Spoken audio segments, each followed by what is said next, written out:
Hey everybody, welcome back to the channel. I'm your host Dane. Hope you're doing well wherever you may find yourselves. Blessings to all and welcome to another episode in my little mini series where I rank my favorite album runs of all time from 20 to number 1. Today is episode number 16 and it is the number 5th ranking, another British band. See a theme here. Can't help that. It is what it is. I love my British rock and my British heavy metal. So let's go ahead and get started. This is a band whose first 3 albums are in a very, they're akin to another band known as Vanilla Fudge, and they have that oxymoronic type name. A lot of those, right? Led Zeppelin, Judas Priest, Vanilla Fudge. This one, sort of in the same vein. Deep Purple is the band. And 2 singers in this run. There are only 7 in the run, but what a marvelous 7 they are. The Magnificent 7 is how I see it at times. And so we're going to be looking at Mark II and Mark III. Mark I doesn't get to be part of this run, although I do like those 3 albums, but they're not. The first one is very good. The other 2 are good, and I'll leave it at that. So, but because the second and third break up the run, that kind of thing. So let's go ahead and get started. So as you know, Deep Purple really changes gears within rock, and boy, this is definitely proto-metal at its finest. This is, I would say, Deep Purple's heaviest album, and I didn't know this until about a couple years ago, around the time I started the channel, maybe before that actually. Because I saw a YouTube video where Ritchie Blackmore wanted to compete with Led Zeppelin, so he got rid of Rod Evans and hired Ian Gillan. He wanted Robert Plant, but Robert Plant, of course, wasn't going to leave Led Zeppelin. And, of course, they're definitely rivals, 2 of my favorite bands of all time. And, of course, you have the change in the guard with respect to the frontman, and it definitely works. So you get songs, boy, the print is so small. Of course, the opening song is Speed King, and you have the full-bodied version of the song because you have that blistering intro riff solo going on, and then it goes into what you expect the song to be. And then one of my favorite songs also is Bloodsucker. Kind of has a heavy rap beat to it. The phrasing of, not pure rap, but the way, and I've spoken about this before, the way that Gillan stresses rhymed couplets and all that kind of really, really cool song. It's heavy, one of their heaviest songs. It's great. Then you get the wonderful epic track, Child in Time, which has the crescendo at the end, which I just love. Light and Shade song, definitely competing with Zeppelin here. Then you get the wonderful Flight of the Rat, and when I listen to this, I think back to the first time I heard this album, because I was late to this album. I didn't hear this till probably I was 18, even though I knew the first 3 albums like the back of my hand. But anyway, and I think of the time that I had this in the car on cassette, and I'm in Biloxi, to see a different band live there at the Coliseum, and my friend and I are just in the car jamming. It was just a great time. Great song.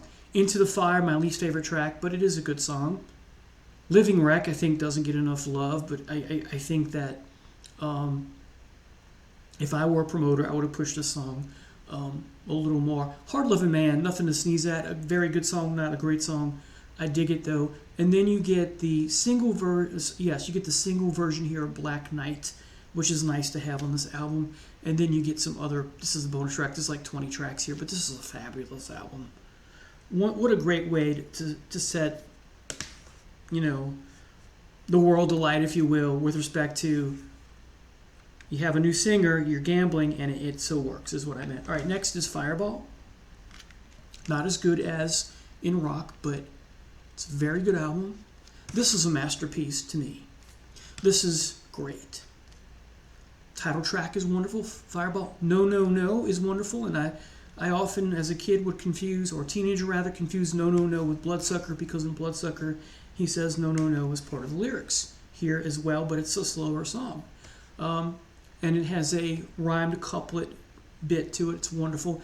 Demon's Eye, which was often often, which is on the Deepest Purple Greatest Hits album, is where I was introduced to that, and it's on this version. This is like the 25th anniversary of Fireball. It's got 16 tracks. Anyone's Daughter I can do without. It's a Gillan song, really. Him doing, like a kind of a country folk blues song, I guess. It's not very good. I don't know why it's here, but The Mule is fabulous. Fools is even better than Mule. The Mule, other people will say that other way around kind of thing, but I disagree. No One Came is fabulous. You have the A-side remix version of Strange Kind of Woman. Then you get I'm Alone, Freedom, Slow Train, different version of Demon's Eye, the Noise Abatement Society tapes, Fireball, instrumental, backwards piano, and No One Came remix. This is fabulous. But if we just talk about the original 8 tracks rather, it's a great album, minus one song. So Anyone's Daughter. I just don't care for that. So wonderful album. Of course, like the first album with Ian Gillan, you have this masterpiece, Machine Head, of course, great from start to finish. Highway Star. The first time I heard it, I'm 18. I just got my birthday car, a 1970 Chevelle from my dad, who bought it from my cousin, and that was the nickname of my car, Highway Star. And I had the hardest time figuring out who it was, because I knew Smoke on the Water, Lazy, and Space Truckin' from the radio, but I heard this on the radio one day. I was like, who's that? And I didn't, for whatever reason, didn't recognize Gillan's voice, and then researched it. At one point I thought it was Jethro Tull, then I thought it was this bird, Lo and behold, what a great song. Great bass intro from Roger Glover. Maybe I'm a Leo, I just love. Pictures of Home is not a great song, but it is a good song. Never Before, I think, is wonderful. Smoke on the Water, fabulous song. One of the best guitar solos of all time. One of the best heavy riffs, intros of all time. Lazy is just a wonderful, fun, amazing song. Gillan stretching his vocals really high. Can relate to not wanting to get out of bed, right? And then the marvelous, not an epic track, but it has an epic flavor to it. That is the wonderful Space Truckin', and just a very fun song, but not a party song. Next, the sometimes, for many people, by critics and fans alike, the underwhelming Who Do We Think We Are? I don't think this is underwhelming at all. Is it as good as the three that came before? Well, I would say no, but it comes close to Fireball. One from Tokyo is a great hit. It's more of a rock song than anything that you get in the heavy sense from In Rock or some of the heavy stuff here, but it's a wonderful song. Mary Long is an okay song, not great. I love Super Trooper. I love Smooth Dancer. Rat Bat Blue is phenomenal. I think it would fit on In Rock. That's how much I like it. Great song, underrated gem. Place in Line's okay. Our Lady's quite good.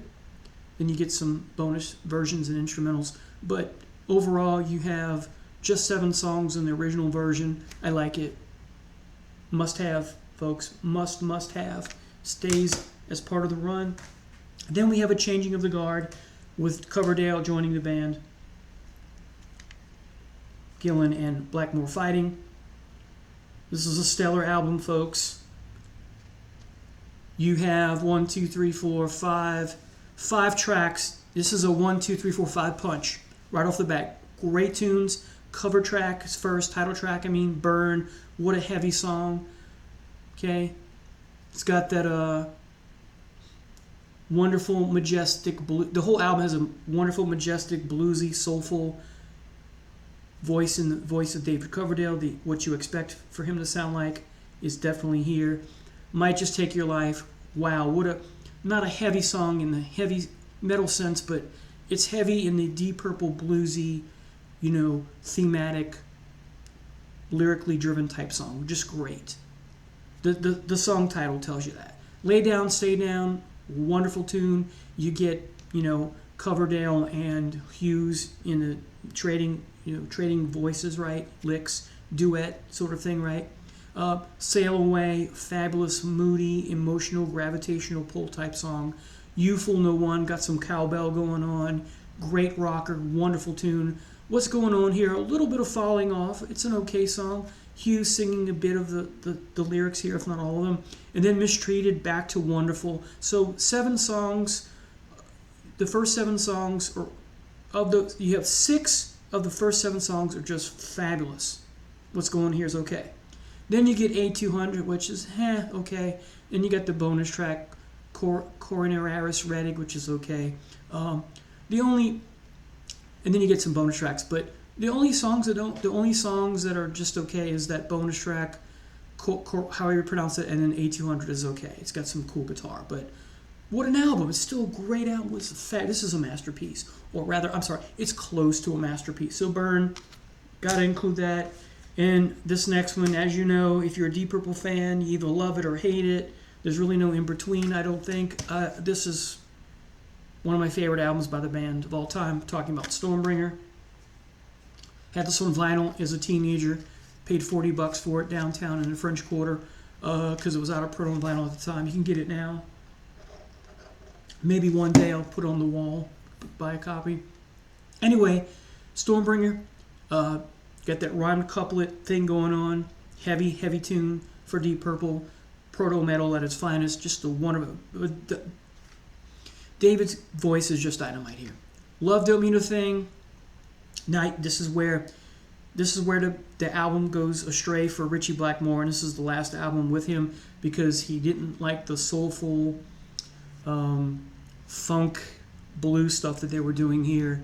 I love this track. Love Don't Mean a Thing. It's so soulful. It's all about the money here. Of course, just playing a character here. The two gentlemen, Coverdale and Hughes, singing, trading vocals here. Wonderful song. Holy Man is, if I remember correctly, haven't listened to the song. Yes, this is all Hughes singing. It's wonderful.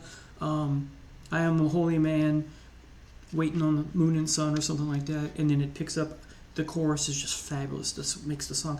And then you get Hold On, which is foreshadowing so much to come with Whitesnake and David Coverdale's 2 solo records, and then perhaps the third later on. Hold On, bluesy, Gotta Get With You Woman type song, just wonderful, so soulful here.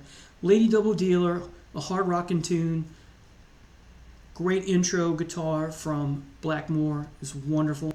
And then you have the quirky but lovable, I love the song, You Can't Do It Right, and then part of the lyrics, you can't do it right with the one you love. You got the girls in the background singing. It's just wonderful. More bluesy based vocals from Coverdale that we love.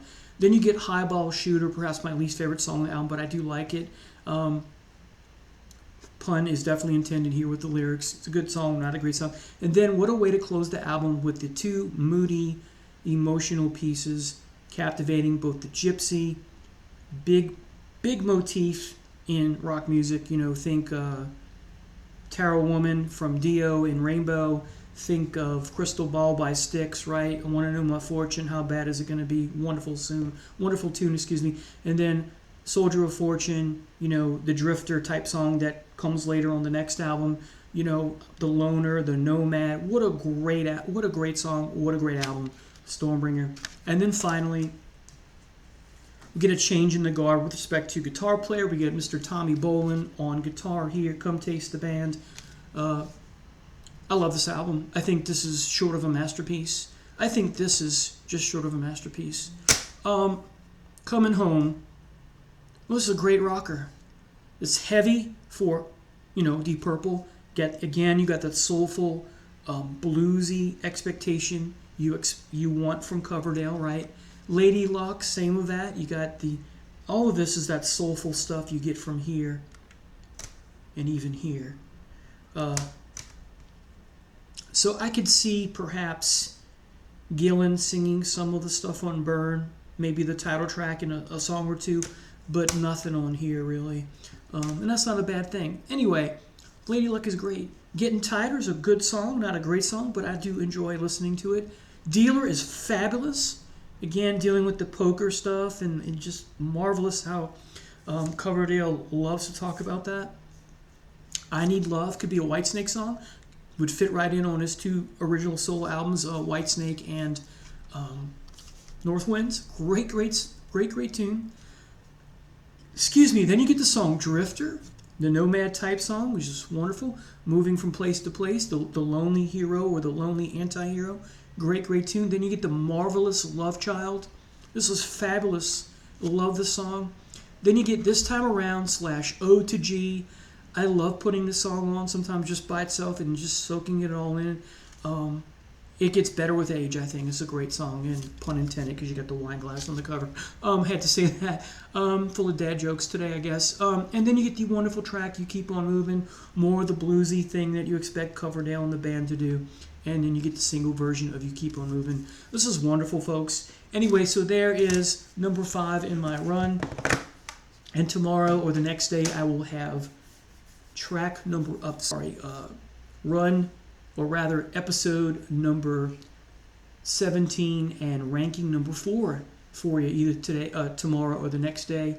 I hope you enjoyed this number 5 ranking, episode 16 today, Deep Purple. Take care, God bless, see you soon, bye now.